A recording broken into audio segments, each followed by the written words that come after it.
Sup Shredders, my name is Logan, aka Spiderhands, and welcome to SP Reviews, where we have ourselves a track today by an act named Sweet Little Love titled Magic Carpet Ride. And if we switch over to here, we have ourselves the track on the screen. We've got the art for it as well. We're going to listen through the song from start till finish. I'm going to hear what you think. Let's go. What's this all about? Okay, we've got those shimmers, the characteristic kind of with the shimmery chimes, the arpeggios.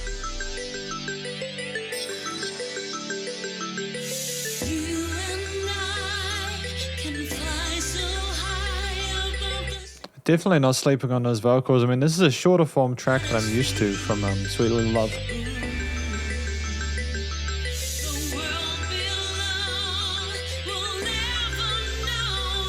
I think we've got some sub-layer harmonies on those vocals as well. It sounds very grandiose.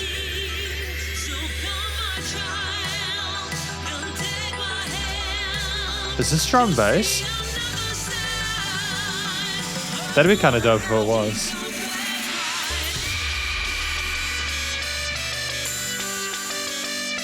Oh, that was a fake out. I totally thought we were going to go into some sort of drum bass chop. I'm not saying we need to do that in order to make the song good. It's just, yeah, that's just the way I thought it was heading.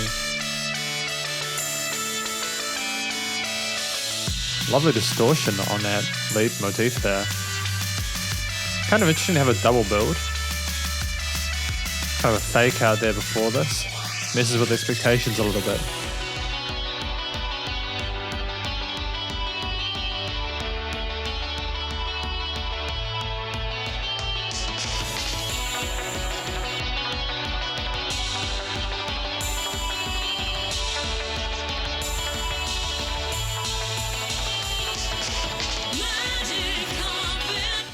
I'm wondering where the bass response is in those kicks. I was expecting sort of more to cut into the mix. It's as if they lost a little bit of power in that low to mid range, although we could be wanting more of the click than anything else. That's fine. Nice use of different textures with like the guitar melodies and such like that. I think that's really cool. Some flickering, really frenetic, kind of chaotic stuff going between the different sides of the stereo field.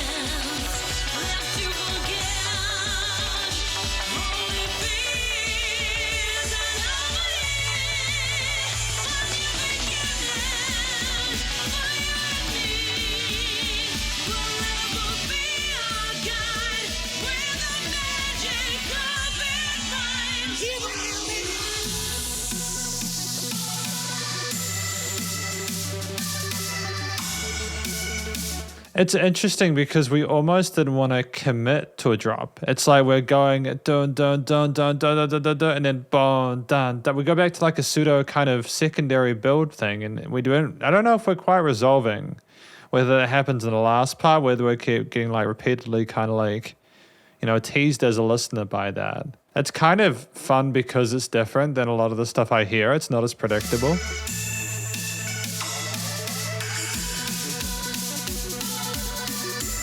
Oh, okay, we've got like a guitar, like a synth, like some pedal notes going on there as well.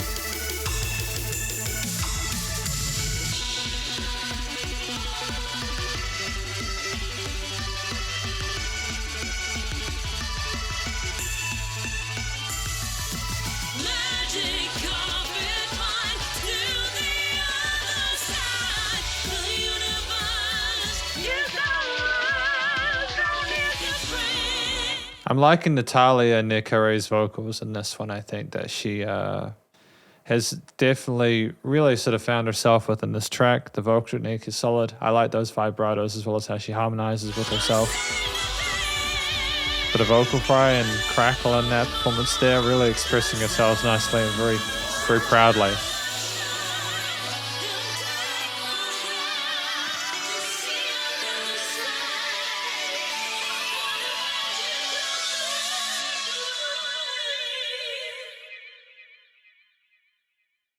That was interesting for a 3-minute 8 song. We're going to check out the lyrics though, okay? So we've got lyrics here for Magic Carpet Ride. You and I can fly so high above the stratosphere. I mean, that makes sense. The world below, we'll never know the sights we'll see from here. That also makes sense. So come, my child, and take my hand to see another side upon a magic carpet ride. I can kind of imagine how that matches up the tonality. We have those really kind of mystical, enigmatic synthesizers that we had there in some of those more elevated parts there. It's interesting, we got the world below, we'll never know the sights we'll see from here.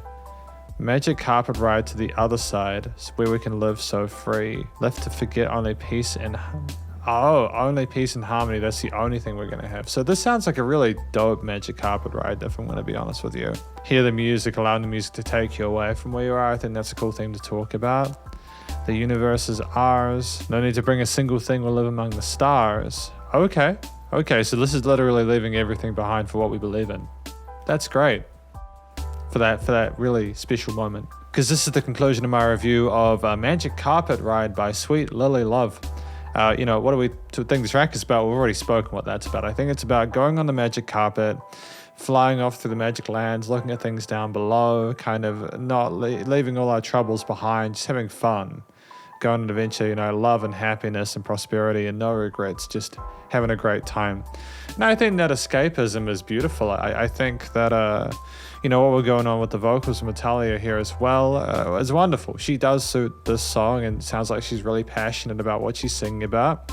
I'm happy with the vocal technique in her head and chest voice. I think that she expressed herself really well. There were some really nice wide vibratos there, as well as those vocal harmonies and legato parts, and she did change the way she expressed herself to suit the amount of passion and energy she wanted to do it without overdoing it. The vocals were great. I'm really happy with the vocals in this one. The song itself was 3 minutes, so it was right in that sweet spot between 2 and 4 minutes, so that's nice and short for people to listen to and enjoy and appreciate, and I think that the story was told well here within those bounds. We got a lot of content for that 3 minutes something, so that's great. Again, it's good choices are being made here. I think the story is great, the vocals were fantastic, and I think the structure, like the length of the track is fine. The way that it was designed to kind of build up and then kind of build up more and build up more and build up more, in actuality, is kind of clever when you think about it, because we're going higher and higher like a magic carpet. So in a way, it actually makes sense that we are continuing to climb, because we are in a situation where you're doing that in the actual magic carpet. So why would you have like a drop and when you're flying on a magic carpet? So I suppose everything I said previously during the listening section part, listening time part, I take that back. I think that now that I sort of consider it, the use of those really kind of fantastic sort of elevated different drum parts with the snare samples, I still would have preferred a different kick tone, but that's fine. It just seemed a little bit too thin for me.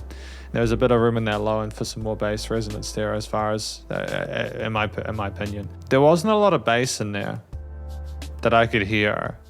I could feel the sub bass, but I couldn't hear a lot of mid-range bass. So I'm wondering if there was some filtering or EQing going on there that may have been a little bit too sort of like a little bit too adventurous. The use of the different guitars panned to the side with those arpeggios alongside the other synth arpeggios there, or a similar frequency spectrum, similar frequency or octave range were great. It was great to adjust the textures of the different lead instruments as they came to and fro. Made it more interesting to listen to. You kind of felt as if, okay, this is a new part. I like the fact that we're not sticking on one idea for too long, even if there's similar concepts being put forward here. We're not changing away from the main motif or anything like that. We're keeping a similar bass line, where we're not just letting ourselves sleep on that. We're not taking for granted the listener's attention. I'm sure there are little synth pads in there, as well as other fushy bits there that kind of instigated, and there were rises in there as well. The typical EDM elements that I expect from music that was made within this genre, and these were articulated and put forward in a way that was really, really competent. I think that at this point, Sweet Lily Love, they know exactly what they want when they make a song. They know how to make it entertaining. They know how to make it engaging, and they not only know how to do the traditional stuff with the build drop kind of stuff. They also go on adventures with it, which makes sense with the magic carpet ride and the story that was told. So in actuality, I think that it was a fantastic track from that alone. I think that compositionally, it kind of kicked away from the typical kind of decisions we'd make, and they did their own thing, and I think it was excellent. So I suppose there, you know, with these major tries, not a lot of sort of like harmonic complexity there with lots of different rhythms though.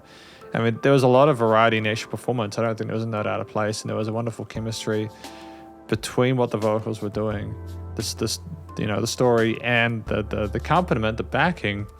All that's left now is the production, the recording, mixing, and mastering. I think that a lot of it was good and well-intentioned. I liked the way that the vocals were treated. I think they were great. I think that the different tonal choices, like the guitars and the synths, were good.